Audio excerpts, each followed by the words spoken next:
Wonderful. I'd like to welcome everybody this morning. This is I think it's the fifth talk in our series on the future of architectural education. I'm Douglas MacLeod, the chair of the Center for Architecture at Athabasca University. And I did want to share with you that we have staff and students in 84 different countries. And as such, many of us live and work on the traditional lands of Indigenous people right around the world. I myself live on the unceded territory of the Silix Nation, but we honor their ancestry, heritage, and gifts of all of these people and nations. And I would encourage you to share your own land acknowledgement in the chat. Um, I'm going to start up the slides.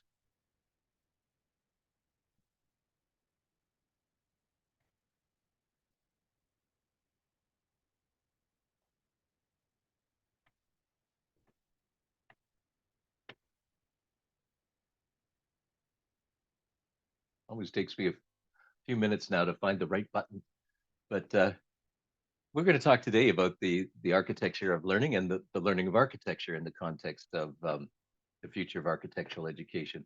But I also wanted to share with you that in addition to land acknowledgements, we also need to support the 94 recommendations of the Truth and Reconciliation Commission.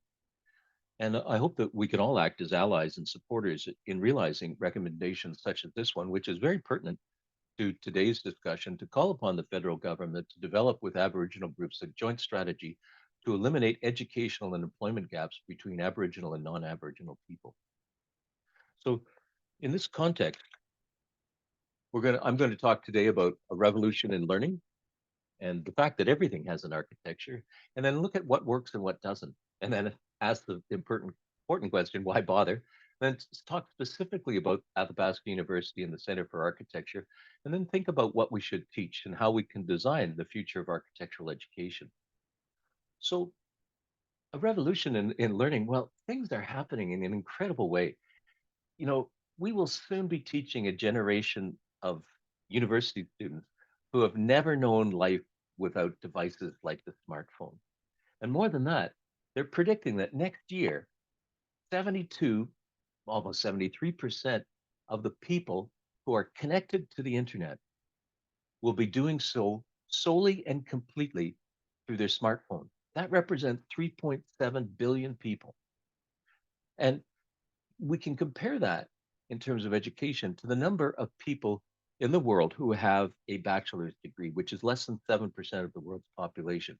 I see these devices as an incredible means of reaching out to learners all around the world. I would consider each of those 3.7 billion people to be a potential learner.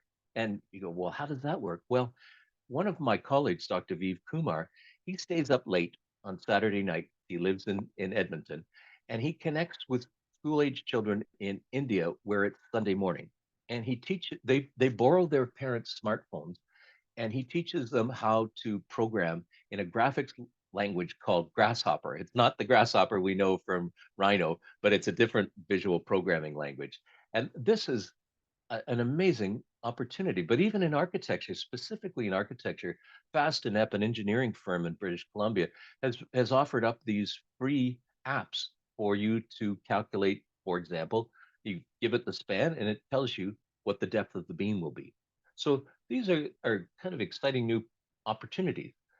But even more so, we start to see in video games. I mean, look at this. This is quite spectacular. This is from Assassin's Creed Odyssey, but it's the educational spin-off. And I'm going to talk today about some things that kind of might make us uncomfortable. One of our research assistants said a couple of months ago that sometimes we need to be uncomfortable. And so it's important that we share these things. So this makes me a little bit uncomfortable that the most immersive historic architectural experience I've ever seen is a spin-off of a game about killing people. And that's kind of, yes, that should be make us feel a bit uncomfortable. But this is better than anything that I can provide our students in terms of the detail and even the historical accuracy. So at the same time, of course, the two spin-offs that the company has, one is for ancient Greece, this one, and one is for ancient Egypt. And so the other thing about it is there also seem to be connected into the kind of the Western architectural canon. and focusing on those sorts of things rather than expanding it. So there's a couple of things about this that are nuanced, and we have to consider that. Now, the other thing, though, that they do, which I find fascinating, is this instead of giving degrees and diplomas, you basically get these badges, these levels of achievement. And for my money, again, this looks like really, really interesting in terms of a way of doing assessment. But I want to talk a little bit about the cost of these things. I'm going to talk surprisingly amount about money today because it's kind of something that drives so much of what we do. Um, let's see. So this game, Assassin's Creed Odyssey, imagine they're estimating it cost $500 million to make. Now that's marketing as well, and marketing is quite expensive for these games. So probably production costs about $389 million Canadian. The total hours of gameplay, if you did everything in the game, that's 143 hours. So that means that the cost of the game per hour is $2.7 million Canadian. But on the other hand, they sold 1.4 million units the first week, and so they make their money back. But an alternative to that is Minecraft. Minecraft is a sandbox game, and I know that many the children of some of the people online here today play this game, and it's a sandbox game in the sense that, well, you can you can pretty well do build what you want in this game. It's a building game. It was released in 2011. It sold 300 million copies, and nearly 140 million people are active players as of 2023. 140 million people would make that the 10th largest country in the world, right between Russia and Mexico. So it's a big deal. Um, and this is what somebody at MIT said about the game. Now, it was created by a guy named Marcus Notch Person. Um, he hasn't built the game. He's tricked 40 million people into learning to use a CAD program. And of course, that number has now escalated quite a bit more, but I would say he hasn't tricked them. They do it because they want to. And of course, Microsoft bought them in 2014 for $2.5 billion. So I'm going to say that a revolution has occurred in learning. It just hasn't occurred in the classroom because our classrooms, well, they do tend to look a lot like this. This is the idea of the sage on the stage, but this is again, Dr. Kumar shared this with me. It's from the second half of the 14th century, and the, the students in the audience, uh, it's just priceless, the different personalities that they're showing off. And of course, if you look at an image like this about, 650 years later, you can sort of see all the same people. So but the real difference is, we've got the sage on the stage, but the real difference is now everybody's actually doing this. Now, in order to analyze all of this stuff and figure out where it's going, we need a little bit of structure. And for many years, I've been looking at what people think architecture means. And I was delighted when some of the speakers in this series also mentioned the idea that everything has an architecture. I think Harriet says that. And um, Mark Neville also mentioned the idea of architecture plus. And so when I was doing my research, did my PhD on the architecture of cyberspace. What I saw was that a lot of people had a lot of ideas about what architecture is. You can talk about the architecture of any system, and I think that's probably true. Architecture is a kind of law. Architecture is a worldview, and in some deeper sense, political. Architecture is policy. Architecture is politics. Architecture is money. And then in one of the first lectures in our global studio, Odile Deck talked about architectural thinking. And in one article, she says, architecture is more a discipline and a culture than a profession. And I think this is important. It's a unique way of thinking about the world and acting on it. And she listed all of the things that are implicated in architecture. And you could see, law, art, anthropology, philosophy, design. Most important of all, she said we're trained to make a synthesis at the largest scale to the smallest scale. What I found so interesting about this is that it's not that different from what Vitruvius said 2,000 years ago. The list is pretty similar. And what I find fascinating, though, is that neither of them, either Odile Deck or Vitruvius, mention economics. And I think that is something wrong with our profession that we don't like to think about economics or money or value. And that is, I think, haunts our profession. The other thing that I found interesting is Vitruvius actually said there were three departments of architecture: the art of building, the making of timepieces, and the construction of machinery. It would be interesting to think about what would have happened if instead of focusing in on the art of building, architecture had become about the construction of machinery. It would be a very different world. So you might ask, well, what's the difference between architectural thinking and design thinking? Well, I would say that design thinking gets these beautiful, seductive objects like the iPhone 15. But architectural thinking would dig deeper and it would start to examine the fact that those iPhones, those wonderful things, are made in factories like this in China, where they have to put up safety nets because the working conditions are so appalling that people jump off the building to commit suicide. In other words, architectural thinking has to dig deep. It has to be holistic and it has to be comprehensive. So, one of the things I did find is that the idea of an architecture and the abstract is something that seems to be a very vague concept. So, I wanted to try and create the architecture of anything. So, I developed a model. And the purpose of a model is to make it as simple as possible, but still have the capabilities of being able to predict or explain the behavior of the system. So I said, okay, we need technology. Those technologies operate within a policy framework, and there's always a value system involved, and it's really important. But at the core and at the center are design principles. Now you can, you know, disagree with this. I tried to keep it as simple as possible. I was thrilled that I was able to make this little diagram where all four aspects of it actually touch each other. But as soon as I made it, I realized, nah, this isn't the way it really happens. It's more like this. And these elements grind against each other. And so, for example, if you're trying to make the world's greenest building, well, the technologies may not be there yet. And the building code may not let you do it. And the client may say, well, that's great, but it's way too expensive for my budget. So you can see how these things really do grind together, sometimes in an adversarial way. But the fact of the matter is, we still get building built. It's functional in that sense of the word. But there's depth to this as well. There's depth to each of these elements. So, for example, in our value system, this is a fascinating book by Dan Ariely. He points out that we live in two worlds: one of market exchange, where things are monetary, but also one of social exchange, where things are non monetary. There's reciprocal expectation. And he gives the example: if you go to your in law's Thanksgiving dinner, and at the end of the meal, you offer to pay for it, you may not be invited back. And it's the same.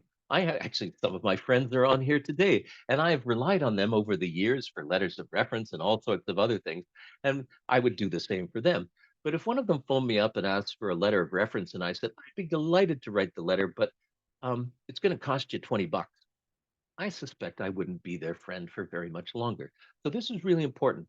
We don't pay enough attention to social exchange, but I would say that the community of people, the friends that you make in architecture school, are very much of your social exchange net.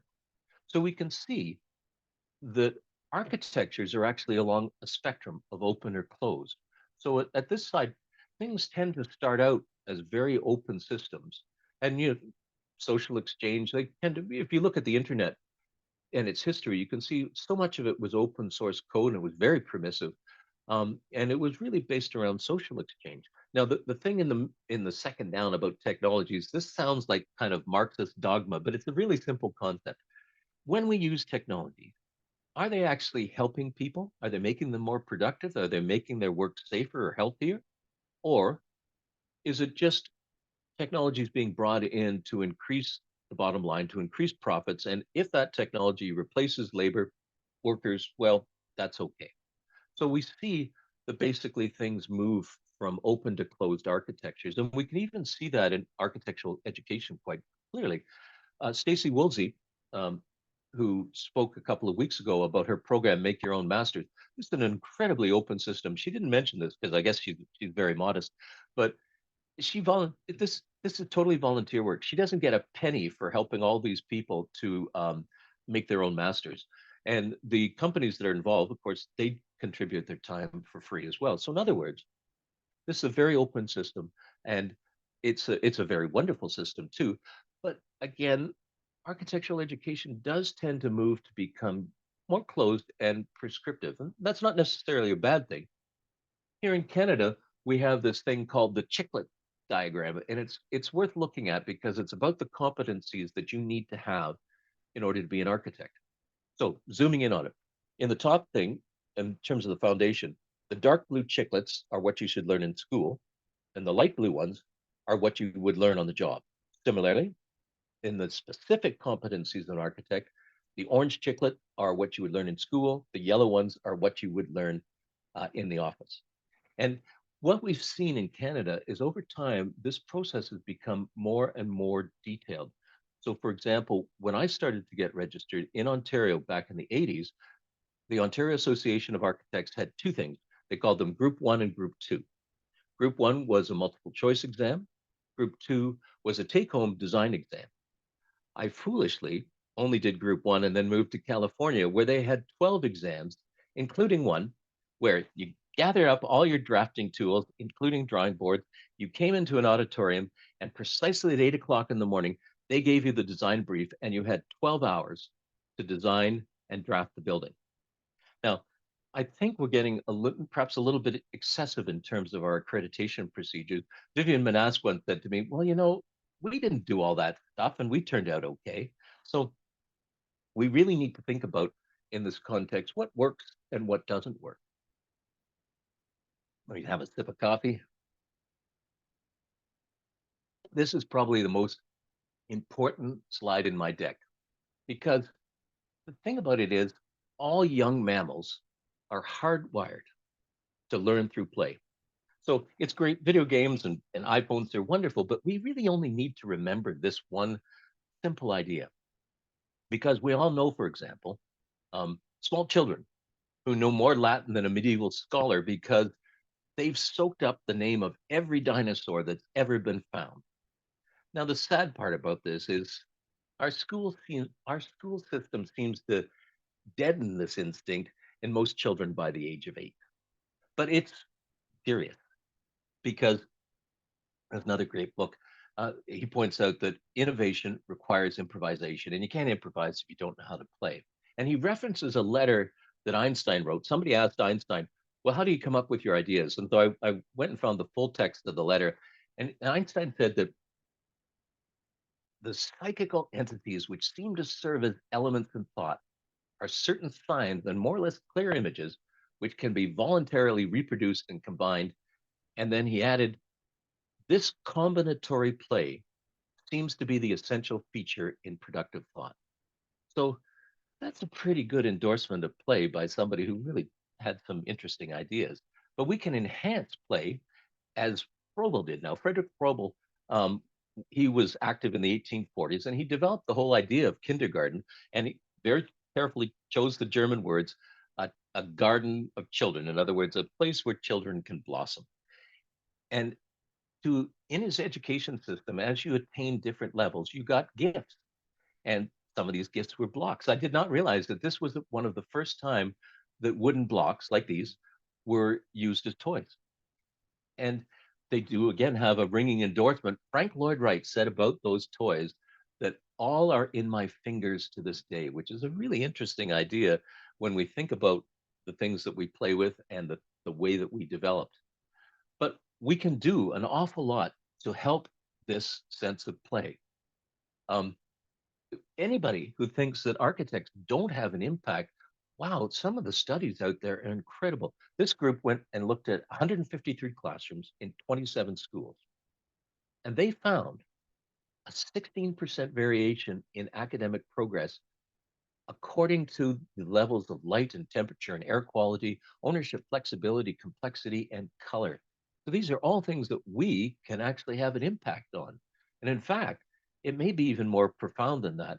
Emily Anthus did this study, and she said that students in the sunniest classrooms advanced 26% faster and 20% faster in math in 1 year than those with the least daylight in their classrooms. this is amazing. If we had an educational technology which was able to do this, well, the world would beat a path to our door. If you're interested, she also wrote a book. This is one of the best books on how buildings work because she goes into the details and has factual information about how our buildings affect us, and it's really interesting reading. But at the same time, we can bring the aspects of metaphor to the architecture of schools and any kind of educational facility. In 2004, David Thornburg was looking at metaphors for learning in the 21st century. And he talked about campfires where we tell stories. He talked about water holes where people it's peer-to-peer learning, and he talked about caves where you can go for simply to reflect. And the Roseanne Bosch studio actually built some of these things. This is the cave in their school, the Vitra School in Stockholm. Um, and it occurs to me that what we're doing through this lecture series is we're kind of telling ghost stories by the glow of a PowerPoint campfire. But we can do more than that too. And maybe sometimes we need to get out of the way because this guy did a study about classrooms and which ones worked and which didn't. And he said that the classrooms did not look like learning spaces, but rather like individualized, comfortable living rooms. And that was because it was the students' own improvements and decoration. This could be important. And I noticed the back in 2013, the Canadian Architectural Licensing Authority, they did a practice study, and in Canada, 41% of the respondents indicated that their home office was where they worked. And I suspect that started to go down after 2013, but then boomerang back up during COVID. And COVID is kind of an important thing in the world of education. And we'll talk about that in a minute. So I started to think, okay, but what makes a good home office or a good living room classroom? And I came across this study. And again, some of this is a little unsettling. This was from the 1990s, and they were comparing low and high performance schools. And some of it, perhaps today is the idea that only looking at whether mothers worked while student was in high school. That's probably not the way we'd want to do it today. But in general, the difference between these schools wasn't huge, except in one particular area, which was the number of home learning tools above average. In 1990s, home learning tools were considered to be calculators and encyclopedias because most homes didn't have computers or, of course, smartphones. But, and I'm not saying um, that correlation is causation, but rather that this is something that needs to be investigated more. So I did. I looked at I found the theory of loose parts, which I love. And this guy, Simon Nicholson, said, okay, in any environment, both the degree of inventiveness and creativity and the possibility of discovery are directly proportional to the number and kind of variables in it. And uh, we can see this in IDEO, which is one of the best industrial design firms in the world, has tech boxes that are just full of gizmos to help people get inspired. Now, we can also see this online because it's even easier to do online. The Google SketchUp, the 3D warehouse from Google and SketchUp has almost 5 million models in it now. And here's the Windows. Just Windows alone, it has almost 13,000 sets of models. And so it's in a treasure trove of stuff. Now, I run a CAD course. And so what I say to my students as one part of the assignment is say, I want you to go into the 3D warehouse and I want you to pull out some models and I want you to combine them in a way that shows off your creativity and your imagination. And sadly, typically what I get is, like a very nice living room with sofas and chairs or a kitchen with all the appliances. But what I really want is something like this. I went into the 3D warehouse and I have a fascination with tubas and internal combustion engines. So I've got all these things and I dumped them into Illustrator, distorted them, and then put them all together. We have to think of ways to keep nudging our students' creativity and figuring out how to do that. One of the interesting things, though, is this idea that our behaviors are really quite simple, but rather our complexity is the result or the reflection of the complexity of the environment in which we find ourselves. And so, really, the architecture around us is incredibly important. And this is by Philip Beasley, a piece called Meander, and it responds to light and to motion and to sound and all sorts of other things. And it's a very complex piece, and I suspect it makes us look smarter than we are. And these environments, though, actually have a direct impact on us. So Fred Gage in 1999 looked at mice in an enriched environment and found that the adult mice developed new brain cells. This is called neurogenesis, and it was thought that it couldn't happen in adults, but it does. And it apparently depends a lot on the environment you're in. So if you're designing, you know, homes for seniors or schools for children, this is a very, very important thing to remember. And we all need to think about how these environments, even the one we're in right now, may be affecting our brains. On the other hand, turning to things that don't work, I love this.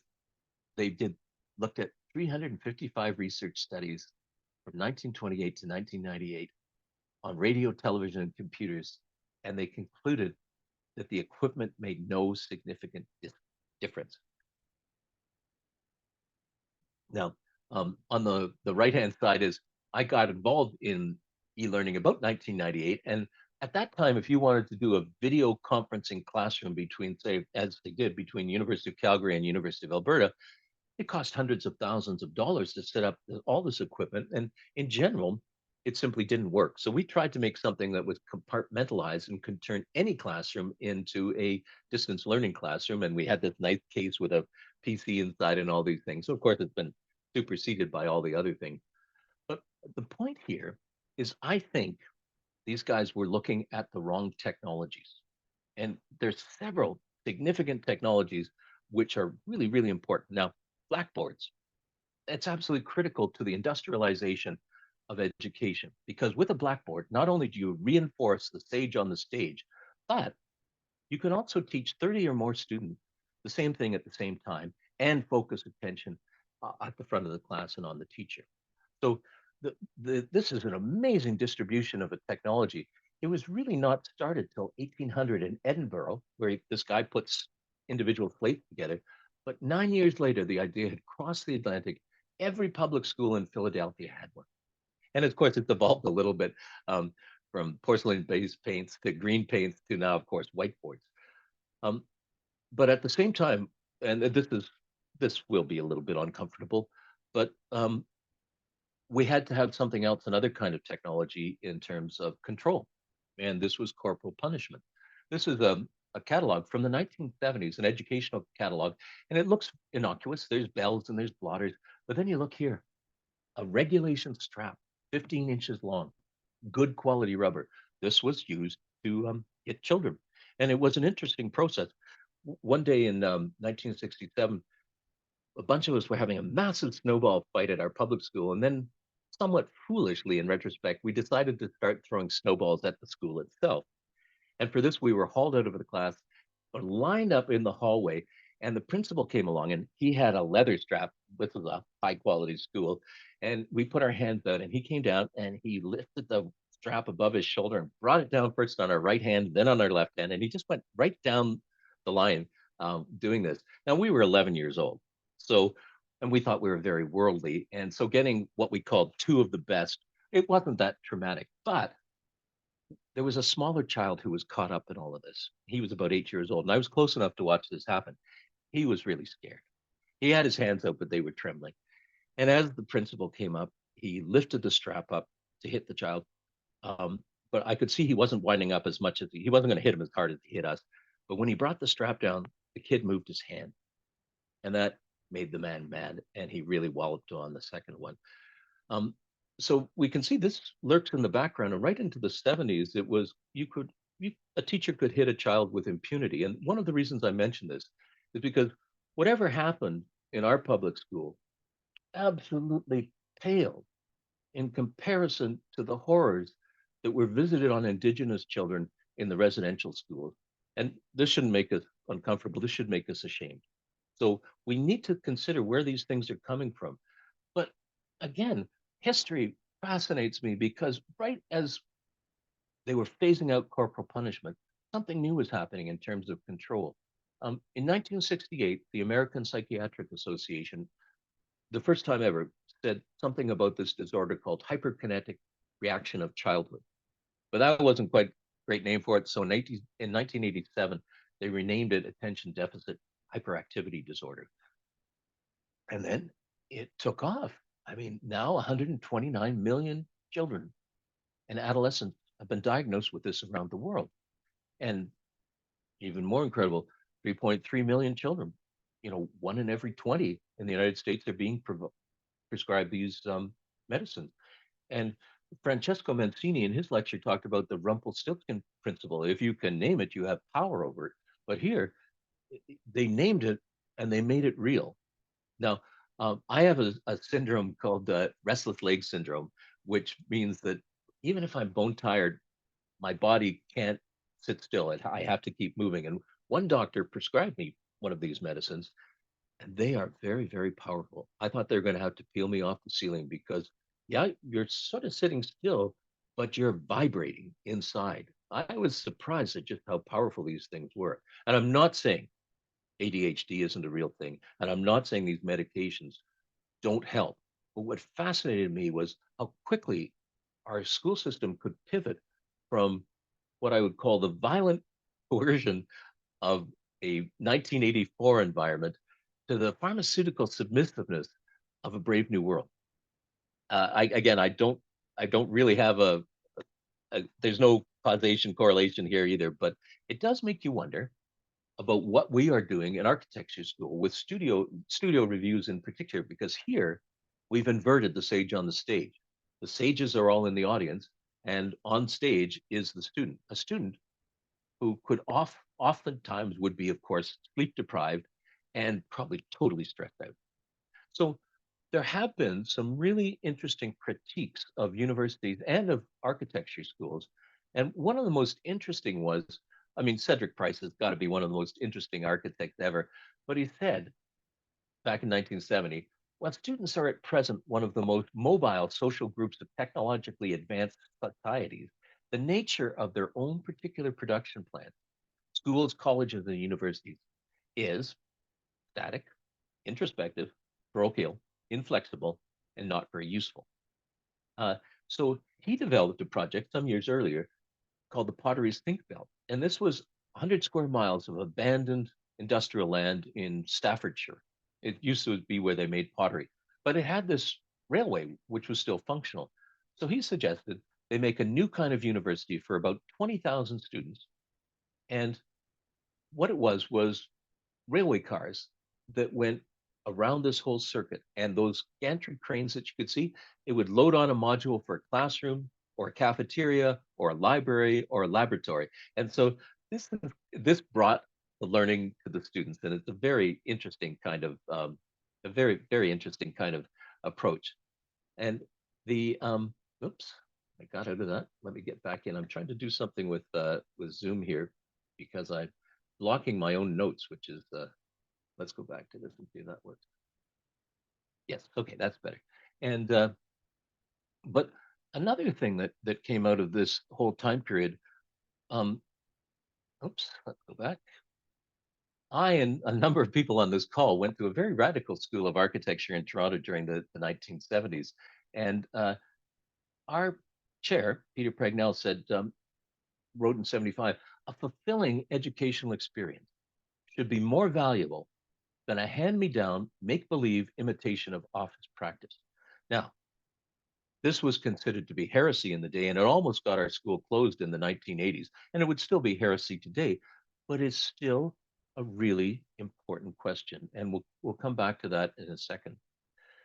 Um, the Bartlett School is considered to be one of the best in the world, and it really was just a kind of a mediocre school until Sir Peter Cook, not the comedian but the architect, took it over in around 2005 and became the chair. And in about 2014, I had occasion to be at a conference where Peter Cook was speaking, and I cornered him at the snack table, and I said, "Well, how did you do it?" And he said, "I hired the best people, and I let them do what they want." And I thought at the time, what? That's probably a very good idea. But then in 2022, maybe it turned out to be not so good an idea because they had to call in a third party to look at what was going on at the school. So, oops. And what they found, this 2 pages of allegations, and again, they're all allegations, okay? But it's about mocking and demeaning students, sexist comments, verbal attack, um, and it just gets worse. Bullying, misogynistic and anti-Semitic behavior, bullying, sexist and racist remarks directed particularly towards Chinese students, physical violence, controlling and manipulative. Man, it goes on for 2 pages, and this is all about each of these allegations about different instructor. So it kind of like, yes, maybe open systems are really great, but sometimes we have to have checks and balances. Just for everybody to know, though, I wanted to share with you that if you went to the Bartlett and you were a domestic student, it would cost you £9,250, or about $16,000 Canadian. If you're an international student, though, it would cost you about £31,000, or about $53,000 Canadian.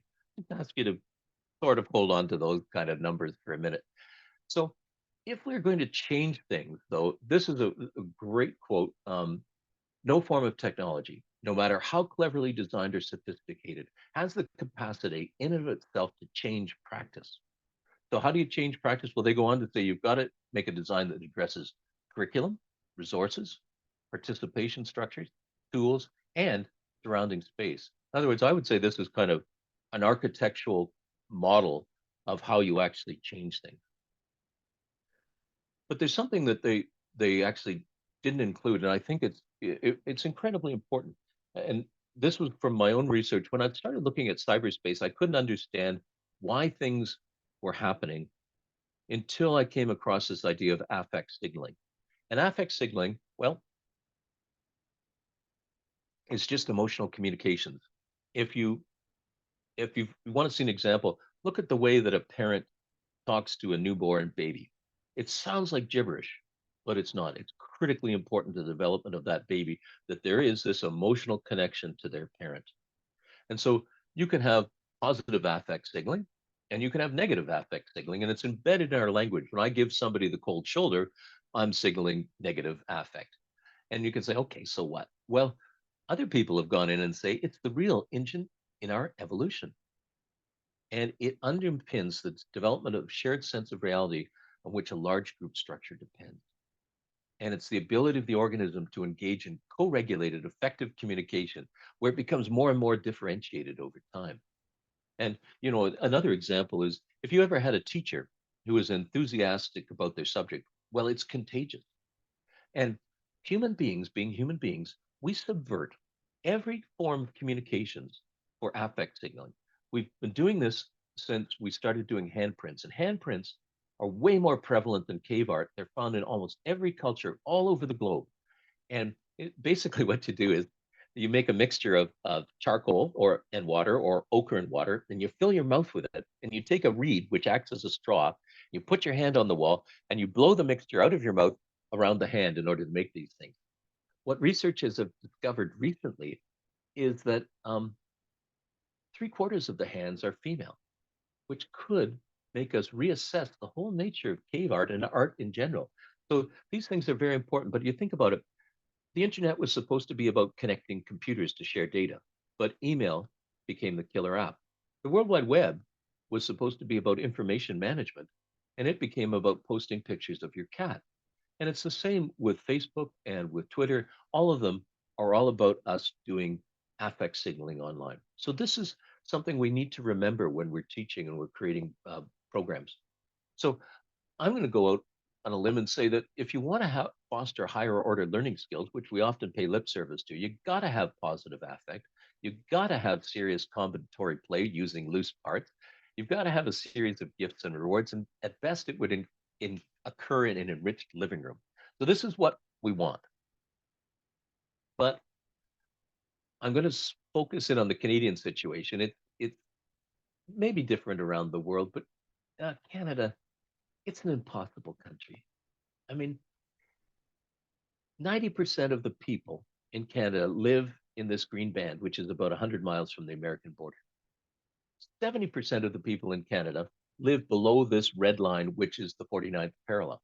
And interestingly enough, 60% of the people in Canada actually live south of Seattle, which seems weird, but it's true. And now, then what we do is we carve this enormous landmass up into the most peculiar ways. So over here, you can barely see it, that little yellow smudge, Prince Edward Island, 173,000 people, about 5,600 kilometers. And every year they spend $389 million dollars on all forms of education in English, in French, from preschool to post secondary. On the other hand, we've got Nunavut, our most recent territory. They have about a quarter of the people that Prince Edward Island does, but they're 340 times larger. It's a ginormous kind of territory. Um, and they have $337 million dollars to spend again on all forms of education. Against that, Ontario, 15 million people. Now, Canada has 40 million, so that's a good chunk of the country lives in Ontario, huge place, and they spend $12.1 billion dollars on post secondary education alone. But the one thing I want to emphasize is that people look at this and they say, okay, so most of the country's empty. Well, please don't say that because 4 million people live in that other 90%, and that's more than live in downtown Toronto, which is about 3 million people. Then you get this incredible distribution of students right across the country, which follows this amazing kind of curve all the way down from almost a million students to about 2,300 students. And that's for all three territories. Now, this wouldn't be a problem, except the way we've done our policy framework in Canada is that each and every one of those provinces and territories has its own Ministry of Education. And sadly, there's no collaboration between the provinces and the territories or between universities and colleges within those territories. And what I find really kind of sad is that if you go from one province to another to study, you pay more. So even if you come to Athabasca, well, you don't actually come to Athabasca because we're online, but if you're in Ontario, you pay more than a student in Alberta, which seems kind of defeat the purpose because we actually want students to work around the country, live and learn around the country. We can't even cooperate on online education. So we have all these different e-learning initiatives. But again, I can tell you, we don't talk to them. And it's even worse than that. It's kind of deliberate. In the 2000s, I was working on what is still one of the largest e-learning projects in the entire history of the country. It was called Edusource, and we were creating a network of learning object repositories. And we actually got people cooperating right across the country to share digital learning objects. Learning objects can be anything from a piece of text to a video to an animation to a picture. And it was all open source. Everybody was sharing. So Canada has this thing called the Council of Ministers of Education of Canada. And they have a technical committee. So I knew that in December, I phoned them up and said, look, can we get on the agenda for your next meeting, which was in June? And they gave me the cold shoulder and they said simply, no, our agenda is full. They didn't want to hear about it. They didn't want to share. And it was a shame because the bigger provinces can do what they want. They can get involved in e-learning, but the smaller ones just don't have the resources. So before I showed you that wonderful, neat picture of people of all these aspects of an architecture working together and grinding together to create results, but sometimes the model gets out of whack. And I'm going to claim that that's what's happening with education. So our design principles currently are really an industrial paradigm of the sage on the stage with a skills agenda and a focus on STEM. Again, I'm not condemning any of these things. I'm just saying that this is what we've got. The available technologies, well, it's still about control as near as I can see. And the policy framework, well, I have to say it's absolutely provincial in every sense of the word. And the value system is getting really distorted when we hear things like run universities as a business, and it results in chronic underfunding. So, what this means is that we have erected, by account of this legacy architecture, all sorts of things which we shouldn't have. So, we're haunted by this architecture from the 19th century, but it has been so effective. It continues to be used in the 21st century, even though it's outdated, it's ineffective, sometimes even painful in terms of its pedagogy, its policies, its technology, and its economics. And what it does is it creates all of these structural barriers to learning. And I think in this day and age, even at a bricks and mortar school, Many of these things are artificial barriers. So rigid class times and semesters and start and end dates, the cost of tuition, the geography of moving to a big city, even the spaces, well, we don't have to do it that way anymore. All of these things, I'm not saying all of these things are a barrier to all students. What I am saying is that sometimes some of these barriers combine to keep a student out of the post-secondary system, and it's absolutely unnecessary. And it does seem to make for a learning system which most people find boring and almost mind-numbing. And the one thing, though, we can say we can look at this and sort of blame other people, but there's some things that we have to take responsibility for. I'm going to talk about universities as a business. I'm going to talk about soft skills, but I also think this is very sad. You know, everybody thinks that teachers are overpaid, but as Harriet Harris told us, 80% of the labor costs at a university are for administrators. Also, I find it really sad that art and music are often considered useless and are always the things that are cut first when there's funding cuts that come down. But the one thing that we can do is we can stop using terms like geeks and nerds, because every time you do, you may be discouraging a child from getting involved in something that they really love and where they might make a real difference. Uh, so, you know, I would love to see a situation where academic excellence in schools is as celebrated and as admired as athletic prowess. Because I would have to suggest that perhaps becoming an environmental scientist and stopping climate change is probably more important to the country than being able to kick a football or stick handle a puck. Now, I have nothing against athletics, but we've sort of start to value the wrong thing. But I do want to talk about this. I was at a conference in 2015, and somebody in the audience said this: "We've got to run universities like a business." And the crowd cheered. And I was so disgusted because I thought to myself, you do that, you get Trump University. Now, Trump University is, of course, the worst of a bad lot. But what we're seeing is this tend in this direction where what happens when universities become for profit entities? Well, we'll get differential tuition, which means that popular programs like law and medicine, well, you charge more for the tuition, but that's just going to increase the barriers. um, Tuition will become whatever the market will bear. And we're starting to see that already, particularly what you'll see with international students. Subscription models. Imagine if your academic credentials were like your Revit subscription, where if you didn't pay every year, all of a sudden, not only your transcripts, but your degrees disappeared as well. And there's already subscription models for education out there. Um, and we are seeing higher salaries for administrators. And the result is that education is starting to resemble a commodity. I just a couple of days ago, I went online.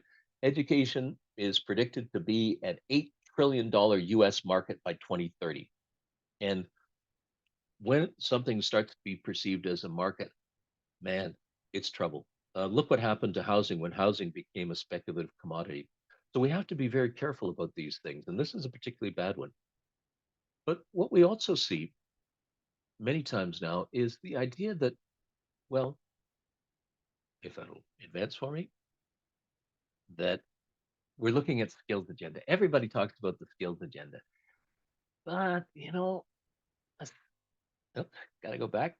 It's not working for me today. A skill gets you a job today, and I want to talk about this. Um, and then I got involved with computers very early on, and in the 1980s, I was working for a major architectural firm in Toronto. And because I knew about computers, they sent me off to this lunch, which was about this new thing called computer-aided design. I saw a professor who had been at our university, so I sat down at the table with him. What I didn't know is I was sitting down at a table with some of the managing partners from the top firms, the biggest firms in all of Toronto. And the professor said to them, "Well, what do you look for in a recent graduate?" And to a man, and they were all men, they said, "The ability to draft." And this made me scratch my head because I thought, wait a minute. They didn't say design skills. They didn't say leadership skills. They didn't say management skills. They said the ability to draft. But we were actually at a lunch about a technology which would make that skill obsolete. So the trouble with skills is that when the skill set changes, you may not be so lucky. And soft skills mean that you won't complain when you're laid off. Um, and so you'll go as meekly as a sheep into the slaughterhouse of unemployment and obsolescence. And what I'm saying is that there's times when we need to teach our students not to bleat like sheep, but to roar like lions and lionesses when they see something that's wrong. And there's things that are wrong, and there's things that are wrong in architecture. And so, for example, I actually do think BIM is very important. It's extremely important, and it may well be the future of architectural technology. But it's not going to help our students learn to behave ethically and responsibly, and they need to think about these things. Here's a building in New York City, probably was designed using BIM software, and it has both market-based housing and affordable housing. Now, the market-based housing people, they enter on the boulevard through what are actually called rich doors, and the affordable housing people, they have to come in off the back alley in what's called a poor door. And you wonder, how can we do this? This should make you nauseous, not just uncomfortable. And are we powerless to change this? Well, we're not powerless, but we need to change some fundamental things. And I want to share with you how we all kind of get conned in terms of what's going on. So in 2019, Alberta, the province where Athabasca is, elected um, a new government and the United Conservative Party, or UCP. The first thing the premier did, Jason Kenney, was to cut the corporate tax rate, the highest corporate tax rate, from 12% to 8%. Alberta already had the lowest corporate tax rates in Canada, but he came in and did that. And that deprived his government of $4.5 billion. $4.5 billion. So he did that. And then, and only then, he commissioned a blue ribbon panel, it was called, or the McKinnon Report, on the state of the Alberta economy. And guess what? They found they were running a deficit. And you go, well, you didn't need a blue ribbon panel to tell you that, Jason, because you just gave away $4.5 billion. But that wasn't the intent of the report. The intent of the report was to start pointing the finger at the public sector. And this is one of the charts that's in the report. And they identified the University of Alberta, University of Calgary, and Gano College as being major culprits in terms of the cost per student. They didn't dig into why that might be, but I also found it fascinating. They didn't identify the other two universities in Alberta. These are called Comprehensive Academic and Research Universities, or CARUs. And near as I can see, this is the University of Lethbridge. This is Athabasca University. In other words, Athabasca University, it's dirt cheap. It's the most cost-effective form of education you could possibly imagine, but they don't draw attention to that. What they do draw attention to is U of A, and then based on this report, they cut its operating grant. And U of A is a University of Alberta is a world-class institution, but they cut its operating grant over the course of 2 years by 21%, which is enormous. And it did have an impact on architecture because they were actually planning to put together an architecture program at U of A. Edmonton is often thought of as the only major city in Canada that doesn't have its own architecture school. But when those cuts came down, that idea is now dead as a doornail. Now, again, I'm drawing attention to this because what happened next is even more strange. In March of 2020, so the next year, the same government said that they were going to put $1.1 billion into the Keystone pipeline. Now, they knew that in 7 months there was going to be a election in the United States. They knew that Joe Biden was the front runner and that if he was elected, he had promised to cancel it as soon as he was inaugurated, and he did. Now, fascinatingly enough, I've tried to find this out. It doesn't appear that one single red cent of that money was ever returned to the government coffers. It's all gone somehow magically. And that does seem a little bit strange for a pipeline that was never built. This led me, though, to the conclusion that what we really need to do is to run our universities like an oil company where we can get enormous handouts with no strings attached whenever we want to. Now, this would be kind of, tragic comic, except for the fact, notice the dates, March 31st, 2020. A day earlier, they laid off 26,000 people in the education sector. It was during COVID, and so some of those people were bus drivers, school bus drivers, but they were also educational assistants who helped special needs children. And this is the way that it clearly shows the priorities of the government. So I'm claiming that we have a dysfunctional policy and value environment as we look at architectural education, where students are the victims. All these political maneuvering, sometimes these things are just making education more and more expensive and less accessible. And basically, the universities are kind of threatened with, we're not going to give you those taxpayer dollars if you don't do what we want. And I'm going to say education is too important to be left in the hands of just politicians or business people. We've got to change this kind of thing. And so at this point, you go, oh, Jesus, Doug, why bother if everything is so negative? Well, we have to, because the benefits of a post-secondary education are so important. You can live 7 years longer. Um, and this is amazing. If you have a bachelor's degree, and I'll show you this in a moment, um, the average rate of return annually is 14%. Somebody said if education was a stock on Wall Street, it would be the darling of Wall Street because 14% every year, that's amazing. And this, I don't know if I can even believe this, but it comes out of Forbes and it says if the increase in the number of college graduates since 1980 had kept pace with rates prior to 1980, wage inequality in America would have fallen in the past 30 years, not increased. That's true. That education is one of the most important things we could possibly do. Others, now some of this I'm not so sure, but 24% more likely to be employed, 3.5 times less likely to be impoverished, and nearly 5 times less likely to be imprisoned. And then somebody else produced this graph that showed in terms of taxes paid and services used, everybody who graduates contributes about $381,000, then that's US, into the coffers of the government. So from a government point of view, you'd think you want everybody to get a college degree so you could make all this much more money. But there are other things that are happening. College tuition fees have gone up 391%. Now, that's not accounting for inflation and 8 times faster than wages. Um, I really highlighted this one because they're saying that the best thing is to have broadly educated critical thinkers who possess industry valued skill and work experience. Well, I think this is probably true, but I have yet to hear politicians say, you know, we need more graduates with broadly educated critical thinking skills. It's always about the industry valued skills. So we got to think about this one carefully. But this is fascinating to me. Doesn't matter where you go to college.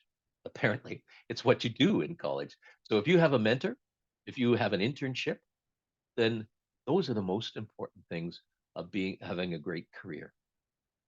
Where you went made little difference. So this is a good lesson for us all as we're planning our architectural programs to have mentorship and internship built into those things as a critical factor in it. Now, I want to really dig into the weeds. When I went to architecture school in 1973, our tuition was $826 for the entire year. We thought that was outrageously high. It was second only to dentistry. If we adjust that for inflation, that's about $4,700. Now, at the University of Toronto, in an undergraduate degree in architecture, the tuition is $6,100. And then you also, that's about 29%, almost a third above what inflation would make it. And then you have all these mandatory fees as well. I'm sure there were fees that I haven't accounted for when we went in 1973, and maybe they were similar to that. But at the same time, all of this, well, I couldn't even make the chart, kind of enough so that I could show the cost of living. Because if you're living in Toronto for 8 months, it's about $26,000. So that's quite a bit. But to really give you a picture of what things cost, I have to pull out even further. So there's the tuition back in 73 adjusted. There's the cost of living now. This is what the tuition is if you live in Ontario.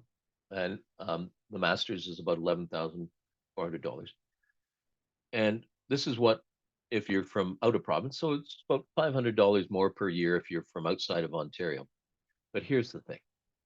This is what you pay if you're an international student. I don't know why, but I checked these figures. You pay more for a bachelor's degree in architectural studies than you do for the master's of architecture. And imagine this. I mean, you could go to the Bartlett School for less money If you're an international student, you could go to the Bartlett School for less money than going to the University of Toronto. So what's happening here? Well, here's what's happening. Um, this I've shifted a little bit, but this is about what's happening in Ontario colleges, and this is a bit scandalous right now. The Ontario government puts $1.9 billion into colleges every year. Um, Domestic students then provide about $1 billion in tuition. And what I'm calling other international students provides another $1.34 billion. But students from India alone put $2 billion into the Ontario college system. I mean, that's not. This is so distorted that we really have to question where it's coming from. But it kind of doesn't matter where it comes from. There's all sorts of things that are mitigating against students these days. So when we look at this, I went into the loan repayment. I was told found out the stat that the average student loan when you graduate is $28,000 Canadian. Today, the prime rate is 7.2. It takes 9.5 years to pay that off, which means that at this critical point in your life, when you just graduated, you are paying a government or a bank $9,413 in interest. In interest. So it's not just the loan; it's the interest which is so important. On the other hand, I did dig into the figures as well because I wanted to see the value of a bachelor's degree was. And Stats Canada very kindly provides this table where you can look at the country and Alberta. But it also highlights some very disturbing aspects of perhaps the skills agenda. Look at this. If you're a woman in Alberta with an apprenticeship certificate, you will make $40,000 less than a man with an apprenticeship certificate. And we're partly to blame for that in the AEC industry because the very high paying jobs in Alberta are in construction trades. But only 5% of the people in construction trades are female. So if ever there was a cause, or if ever there was a reason why we need things like gender studies, this is it. These disparities are right across the board. This is the worst one, but they're right across the board. We have to be able to think about these things deeply, architecturally, I would argue, and change them. And but nonetheless, if you do have a bachelor's degree versus a high school diploma, you're going to make on this is median, and so a median, just so you know, not an average. In a median, you take the whole set of data, you find the value which is where half the values are less than that, the other half are more than that, and that's your median. And so it's a more accurate way of looking at things. But basically, you're going to make $28,000 per year more. And what does that mean? Well, I am digging into the weeds, but this is important. So you make $28,000 more per year, and so your total earnings are about 90,000. You'll be taxed at a rate of 26%. Now that includes employment insurance and Canadian pension plans, which means that the government will get an extra $7,300 in tax revenues every year. $7,300, or almost $300,000 over the course of 40 years of work. And we all work for at least 40 years now, some of us longer. So with this information, I went into the annual reports of all the four universities in Alberta. And what I found was stunning. Like the bricks and mortar universities, wow, they get about 40% of their funding or more from the provincial government. Athabasca, which is online, gets only 29%. But look at our numbers. Um, yes, the University of Alberta has more, but 35,000, that's more than the University of Calgary has. Now, I'm going to be absolutely honest. Most of our students are not full time, so that makes these numbers a little bit suspect. But still, just bear with me. So the annual provincial cost for a student at Athabasca is only $1,300, and even the total cost per student is only about $4,400. And so a degree at Athabasca costs about $18,000 total. Now, you'd say, okay, so does Athabasca have dirt cheap tuition? Of course not. We charge the same undergraduate rate as the other universities because that's mandated by the province, but we could provide a quality education for a fraction of the price. And now we're going to bring that $7,300 back into play. And if we looked at if that's what the government gets every year in additional tax revenue, well, then that means if we took somebody who only had a high school diploma, it got them a bachelor's degree in less than 3 years at Athabasca, it would cover the cost of that degree. And for the rest of that person's life, the government would be making $7,300 more every year. And you think to yourself, well, why don't we do it? What's happening? And I said, well, do other countries do it? Well, yes, they do. All these countries in orange have free college tuition. And in fact, in the European Union, even if you're not from, say, France, but you're say you're from Germany and you want to study in France, it's still free because it's all part of the European Union.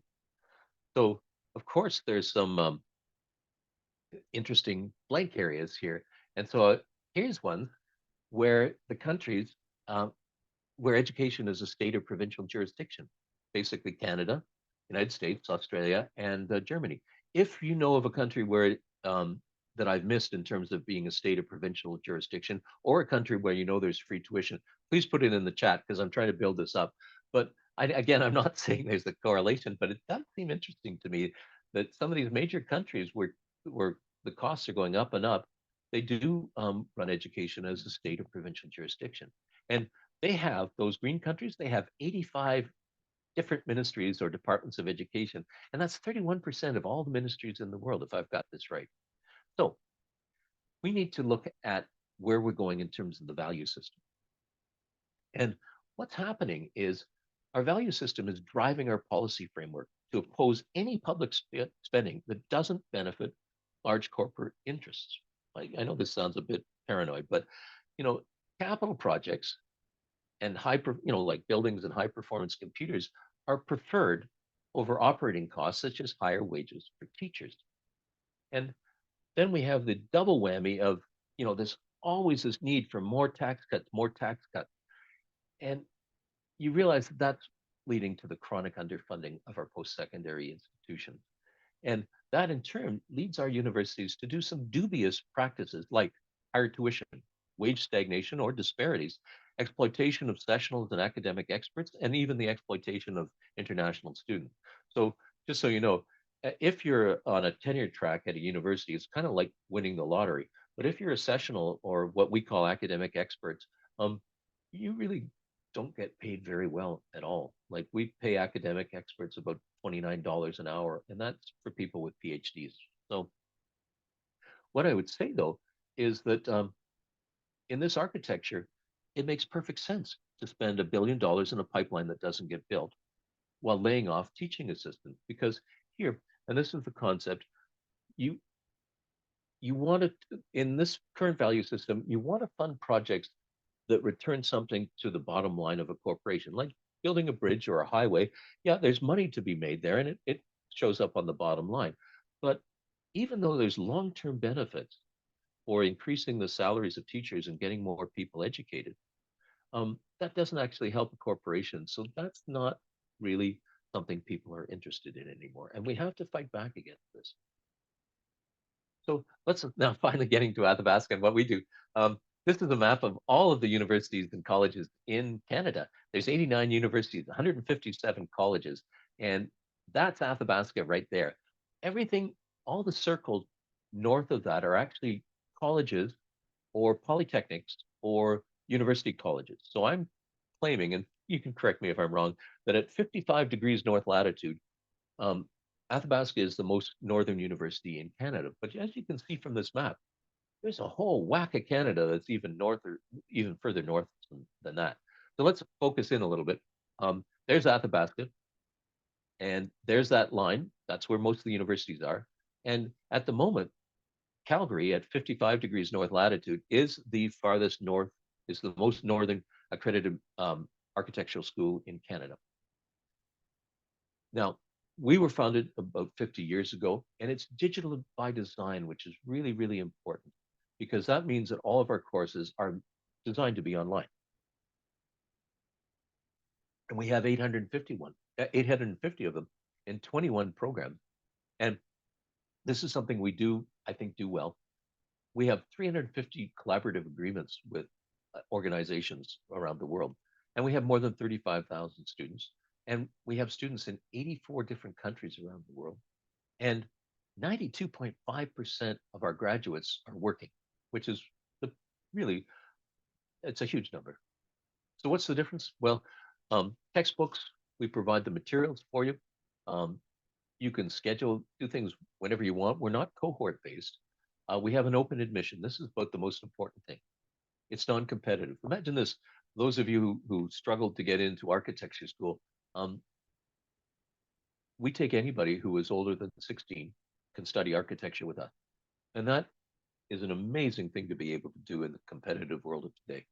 And moreover, you can start a course, an academic course, with us any day of the month, any the first day of each month, any month of the year. And even because our students ask for it, we offer our studio sessions 3 times a year. So it's specifically designed to be this. And so in our center, we try to be inclusive, accessible, and comprehensive in terms of architectural studies, but for global learners, not just Canada. And we were founded in 2012 in partnership with the Royal Architectural Institute of Canada, and really to serve. We thought we were going to be serving the syllabus program, which is a work experience program, but it quickly showed that we serve 700 different students of all kinds every year, and we do it totally online, including our virtual studios. Now, our research themes are important to understand where we're trying to go. We talk about regenerative design, sustainability. It's not good enough anymore. And the International Futures Institute describes degenerative, degenerative design, great, regenerative design as ecologically restorative, socially just, and culturally rich. And if you think about it, you can't do one of those things unless you do the other. And even, obviously, we're looking at virtual design and virtual design education, but we want to make it inclusive and we want to make it equitable. And we want to provide access to tools, including this whole concept of loose parts that I was harping about earlier. So, in terms of that, we have a Bachelor of Science of Architecture with online studios and virtual studios and online courses. We have a Bachelor of Science in Architecture, though, with a post-diploma route option, which is for architectural technologists. And we provide them with 30 to 36 credits towards the Bachelor of Science of Architecture. And then we have this lame duck program called the Graduate Diploma in Architecture, which that doesn't really fit in. We're changing that, but it has an additional design studios and online courses. Not many people take it because it doesn't really lead anywhere. But the architectural technologists are coming to our program, and we have agreements with 17 different programs across the country. But that doesn't even begin to describe our students. Now, 2021 was the midst of COVID, and that was sadly, what was a misfortune for the world was a boon to Athabascas because we had more students than ever before. We actually got up to around 42,000 students that year. But interestingly enough, we serve many more students than are just in our program. So we have, of those unique students, 530 of them were in our programs, and but 153 of them were in they're unclassified. And then a whole whack of them were coming in from other departments. Like we even had people from nursing taking our courses, and that's a wonderful thing to be able to do because we can scale. We can accept anybody who wants to take a course who's got the prerequisites. And this is the unique thing about Athabasca University: 55% of all the students at Athabasca are non-program students, and many of them are from other universities. So we serve a very different demographic from other schools, those who can't attend university on a full-time basis. And it's not, we need to adjust our system to really appreciate that fact. But over the last 12 years, I've seen all these different students come through our virtual doors, athletes, partners in the armed forces, people in remote communities, often students from another university who need a course, for example, a history course or a studio. They come to us and they can get back in sync with their cohort. People who work for a living, foreign trained architects, parents with small children, and no existing school of architecture can serve this model, and that's really important. But we're also global. We've Now the numbers aren't huge. You can see they're twos and threes, ones and twos and threes, but 27 different countries from around the world, people are taking courses with us. And so what we want to do is be open. We want to be flexible. We want to be global, and we want to be online. Now, when Stacey Wilsey was giving her talk, I mentioned online learning, and one of my colleagues wrote in the chat, and I thought this was just brilliant. It changed my thinking entirely. He said, "There's no such thing as online learning. Learning is always a physical place.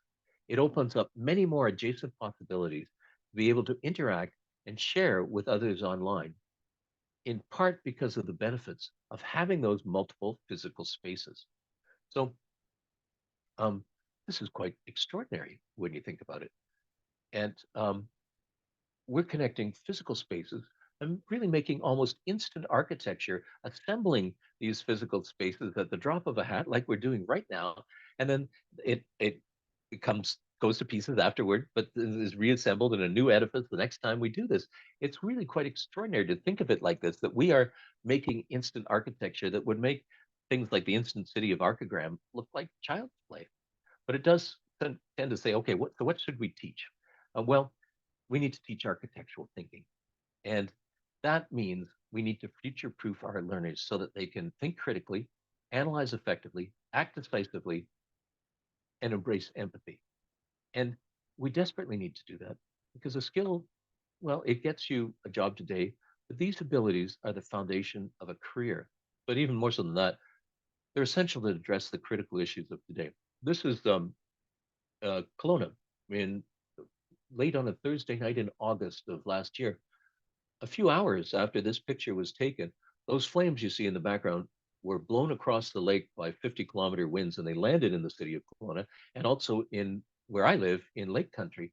And I was evacuated for 8 days. And in fact, one of my neighbors shared this shot from their security cam. And if I lean over this way, I can actually see that road. It was very close to having all of our homes destroyed. And the only way to deal with things like this increase in natural desire in disasters is to really think architecturally. And so we want to create not jobs, but meaningful careers. And in that respect, we think about redesigning the future of architectural education. We have online courses. Yes, they're a little bit dull. They're text and pictures at the moment, and we're trying to make them better. I'm looking into things like this is the interface to the CAD course that I teach. It hasn't gone far enough, but this idea of making project rooms. You click on one of those rooms, you go to the project, and I'd like to see it created into a three-dimensional environment, but that's what we're working on. We're also trying to connect all of our studios into with our elective courses so that you analyze things like you take your design out of ADST 205 and you analyze it in the structures course. In ADST 450, you take your design and you create the building envelope and you analyze the assemblies in order to understand it better. Now, our design studios do attract a little bit of controversy, but um, we do use Zoom, and Zoom is a fabulous tool. It's actually the best tool for markup of a student's drawings that I've yet to see because there's so many different options and what you can do in order to work with a student and look at these things. But really, what we're doing is deeper than this. Somebody said, 20 years ago, that the killer app may be the potential for reorganizing education and connecting communities of students, teachers, parents, and highly qualified volunteers. Well, Mark Nouveau, who when he spoke from Arizona State University, really talked about not reorganizing education, but respatializing education. And we start to do that with things like Padlet. So this is a resource board for one of our studios. This is another Padlet board where one of our instructors, Veronica Madonna, was working with students at Tec Monterrey in Mexico to do an icebreaker. Um, in another instance, we use Miro boards. This was just last week. We were discussing a project, and it was amazing to watch how people were able to collaborate in this kind of online environment. I'm going to say better than if we'd all been in the same room. We also use Slack and WhatsApp in order to have student-to-student communication. Some of our students have even used our Zoom virtual lounge. They never have met in person. They're in Edmonton, Toronto, and Calgary, but they made a credible entry to the Evolvo skyscraper competition. I think my tongue is getting tired. Um, a few years ago, and so we can do all sorts of things that we can't do in a bricks and mortar school. Interesting enough, though, we still insist on hand drawing and hand modeling, at least in the first two studios. I love this quote from Michelangelo: "Drawing is the root of all knowledge," and if you can draw it, you can understand it. drawing is a tool for thinking, not just representation. But I will share with you, this is the best of the best. This student's work, but often because they're not taught drawing in high school, drawing skills are modest, and modeling skills are modest as well. And so, but it's important we still teach them. And one of the reasons we teach them is what's going on here. One of my professors, Bill Buxton, wrote this book called Sketching User Experience in 2007. He wrote it because people were calling him up and saying, Bill, my boss wants me to create the next iPhone. What do I do? And this is the best book on design that we've seen. And there's a whole bunch of exercises there that we actually use in our virtual studio. We also go out to the Edmonton Public School Board and do face-to-face uh, what we call design boot camps, but it's really a dual credit process where a student gets both a credit towards a architecture degree and towards their high school diploma. And Cynthia Duval, a Edmonton architect, teaches this, and it's incredibly powerful as a means of helping students get into the university system. This is the kind of thing, sort of like what Neil Pinder was doing, but here they actually get credit. Um, one of the things that happened, one of the things they complained about was that the school closed every evening at about 5 or 6 o'clock, and they complained that they weren't allowed to stay longer, which is probably getting them into the architectural mindset maybe a little bit too much.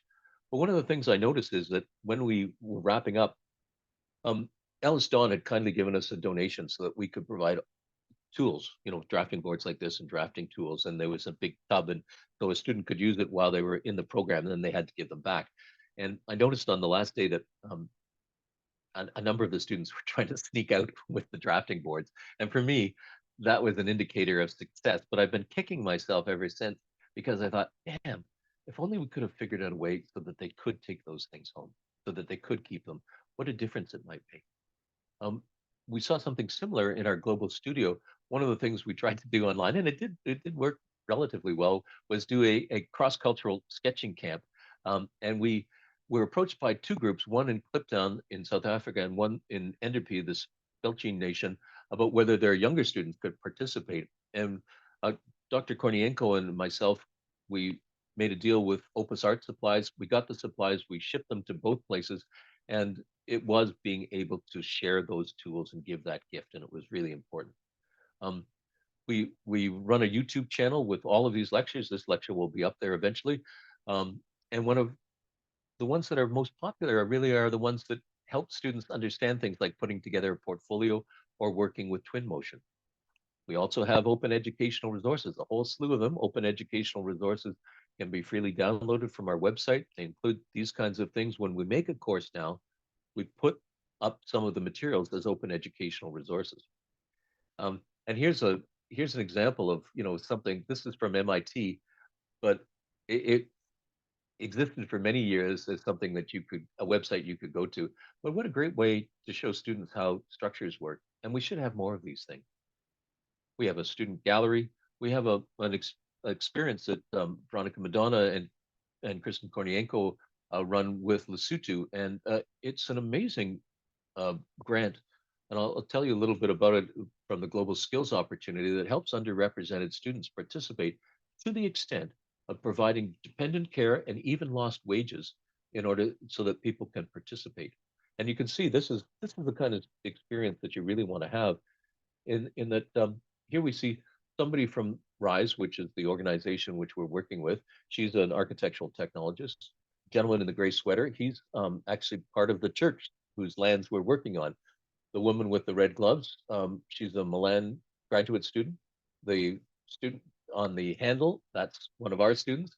Then another Milan student, and then two students, architectural technologists from Lim Kuan King University. So, and even that press was actually bought by through the funding from the Global Skills Opportunity, and it stays in the community as a resource to be there. I mentioned earlier that most of our students actually work, and most of them, three-quarters of them, work full time. And we're very fortunate to have opportunities like MyTax, where some of our students worked with Barry Johns on his backfill housing project. So we're building a new infrastructure, and it consists of all of these things, a set of tools that you can sort of check out of the library, some tools which are location based, Other tools which we're making arrangements with maker spaces and libraries across the country. And it's all connected through this cyber infrastructure. Uh, and we can see that now, though, we actually, I'm very proud to say that we've just got some extra money to get all of these final pieces of this picture. But even more important is this idea that these are all physical spaces that are now being interconnected in this kind of a dynamic set of physical spaces that weave a tapestry of learning experiences together. And that's our challenge to make all of these things happen. But I do want to sort of finally talk about AI. AI is extraordinary, if you ask me.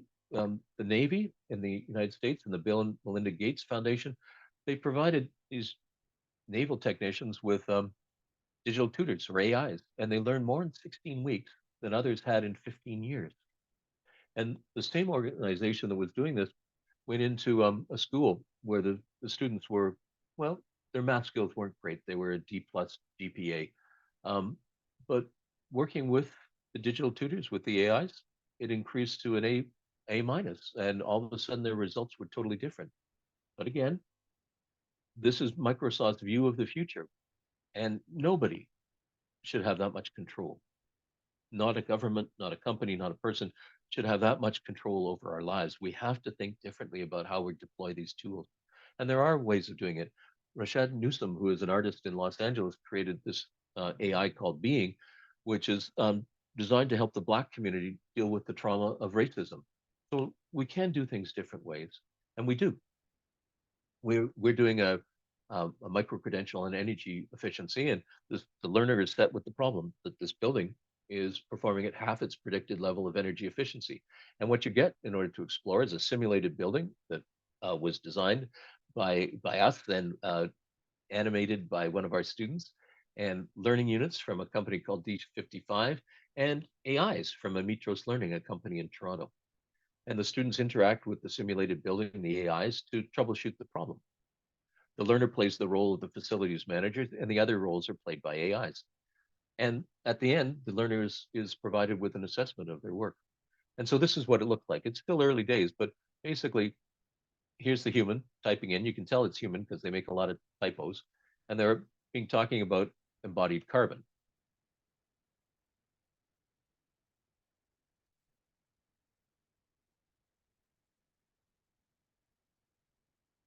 And they submit that, and the AI gets back to them, not quite this fast, but it's not enough, obviously. The AI prompts them to do more. And this dialogue will continue. I'm just giving a snippet of it.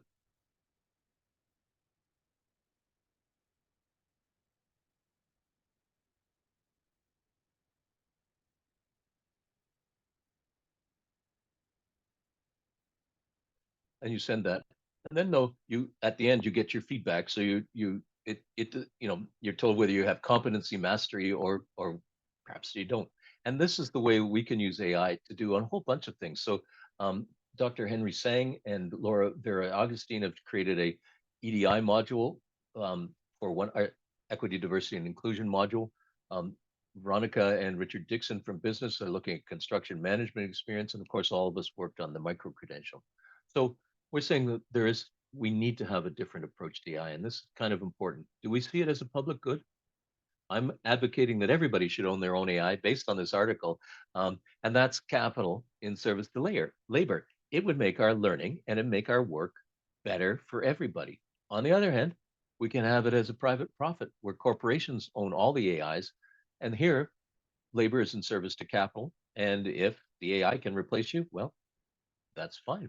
Now, some people have said to me that, okay, owning your AI or some of these ideas, well, that's kind of utopian or naive, or somebody actually described it as cute. But I don't think fairness is utopian. And I don't think addressing wealth disparity is far fetched. And I don't think it's naive to expect our politicians to work on behalf of all of us. And while owning your own AI may be cute, the alternatives are devastating. If we don't have a say in how AI is used and deployed, there will be no meaningful jobs for any of us, not in architecture, not in education, not in any profession. And in fact, it scares me that we now think that fairness and equity are utopian and that we're powerless to do anything about issues such as climate change and wealth disparity. So what we're trying to do is create new kinds of courses which are based on projects, whether it's a design challenge, a research component, a design exploration, and always an active dissemination. And we can start to use AI in order to do that, where we can have simulations, just like I showed you. We can have chatbots to help the students learn. We can have visualizations that use some of the advanced tools, but we always share these things in whatever way, shape, or form we can. But there's always a human in the loop. And if we're really smart, then these things start to feed back. So if we reimagine architectural education, we can start to think of it as open, flexible, and playful. We can talk about policy frameworks that are collaborative and cooperative, and we can talk about technologies of empowerment where we have gifts to share. And we reset our value systems to recognize that education is a public good, not just for some, but for everybody. And so into this milieu, we're creating a new master's with studios, one low residency studio, so people do get together. And it looks like this. So people come together for a design build sketch camp, probably in Athabasca. We have a virtual co-op or work experience component that could be AI based. We do teach all of the communications tools. We look at regenerative design specifically, and we look at research methods, including indigenous research methods. And we look at equity and diversity in design. And we have all the necessary technical subjects, but they're connected to all these other courses as well. So the promise, though, and the opportunity is to start combining things like artificial intelligence, the Internet of Things, and building information modeling. And this is, the concept of digital twins. But if we really think about it, we're talking about buildings that remember, buildings that are databases, and buildings that learn and teach. Because if we combine these things, we start to get buildings that are intelligent, even conscious entities. And that's some of the work the living architecture systems is doing. And it's buildings that teach. But again, the opportunities for collaboration are huge. Why would one of our universities create a repository of buildings that aren't part of the Western canon when we could share it with everybody? Cognified environments are mean environments that actually learn themselves. A building could learn. And we could have chatbots for building codes and structures and sustainability, all the things that students find difficult, and including virtual co-ops. So I'm proposing, and again in my naive and utopian way, that we should create a bachelor's degree that's free, that's online, that's as good as a AAA multiplayer game, but it's comprised of student-generated open educational resources that has both human and AI mentors. You can access it from your phone, but it's based on architectural thinking, but it's actually fun as well. And of course, if you want to really get into it, this book, Diamond Age, is actually it's science fiction, but it's one of the best books, the most interesting ideas about how education could actually occur in this kind of environment that I've ever seen. So I did want to run some more numbers on what it would cost to do a 4-year AAA game in the manner of Assassin's Creed Odyssey. I told you it's about $2.7 million an hour. Probably in the course of a 4-year degree, there's probably about 1,560 hours of instruction. And that, if we ran that out, that would be $4.2 billion. So if each of the graduates from this program does put their $7,300 back into the government coffers, we need about 500,000 people to take it. Interesting enough, we do actually graduate more than 500,000 people every year. And of course, this is an absurd number to expect to put into education until I remind you that um, if Jason Kenney had held off a year in his corporate tax cuts in 2019, we could have built this. Or we're about to buy 88 F-35 fighter jets. The total cost of the program over its entire life is $70 billion. If we bought 5 or so less of those, we could cover this cost. But the real thing is in terms of future pandemics. The Canadian government spent $624 billion on the pandemic. 2.2 million post-secondary students were displaced during COVID. We need to think about what we're going to do the next time this hit. And there is, of course, less expensive options for sure. Minecraft actually has an educational component, and it only costs $6.85 Canadian per year. However, as Dr. Kornienko, we were discussing this yesterday, Minecraft has a very particular mindset that you buy into, which is you take a piece of land and you exploit it, basically. It's kind of like some people have compared it to colonialism. And and so we need to think deeply about how we do these things online. One of the interesting projects, this is something that Dr. Kornienko is doing with her 1955 collective and people in Cliptown, is that they're working with Minecraft and their block by block program to allow, and this is actually designed by the skateboarders themselves to create a skateboard park in Cliptown. But and I swear to God, I'm almost finished. But the um, the building in the background, just when I saw it, I realized just how political architecture is. That building is surrounds the Walter Sisulu Square of Dedication, which is a memorial to a anti-apartheid hero, and it's also in that square beyond the building is where the Freedom Charter was signed in 1955, which was one of the key points in the fight against apartheid. Um, but then they surrounded the memorial with a hotel and conference center. And I was there in November through the invitation of some of the 1955 collective people. And uh, as soon as you're there, you go, well, wait a minute. The people of Cliptown desperately need better housing. They desperately need better better infrastructure. And instead, this convention center was built. And sadly, Kristen pointed this out to me yesterday. They didn't do the storm drainage right. So what happens is there was major flooding. And this is because the conference center and the square weren't properly drained, all the water flowed into Cliptown and uh, created this. So um, what we need to do is think about what the real purpose of education is. We need informed citizens, we need an improved quality of life, and we need meaningful careers. And these are the things we must do. And yet, each of those is slowly being eroded until the point where, you know, this may be the only kind of jobs left that as greeters at Walmart. Now, Walmart did phase out the greeters recently, but now they brought them back in and they're calling them asset protection customer specialists, and they get $15.61 per hour. So we need to do better.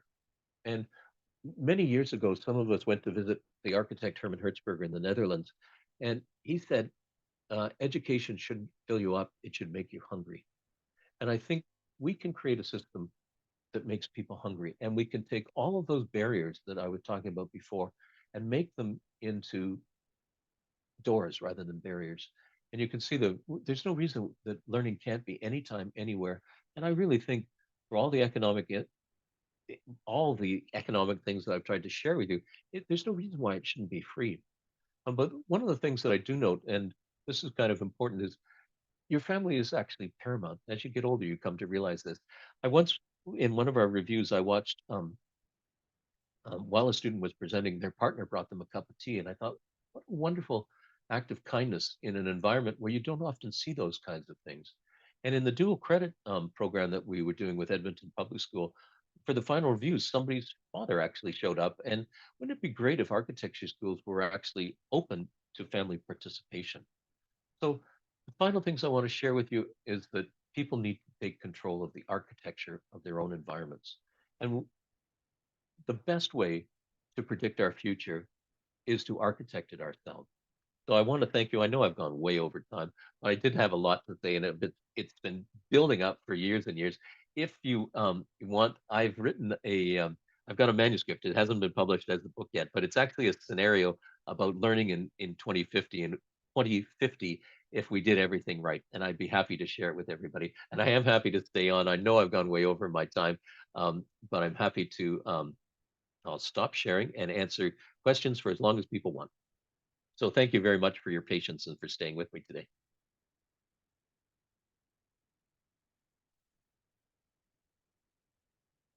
Okay. I guess since I'm moderating, I should. Does anybody have? I'm looking for if you want to put up your hands or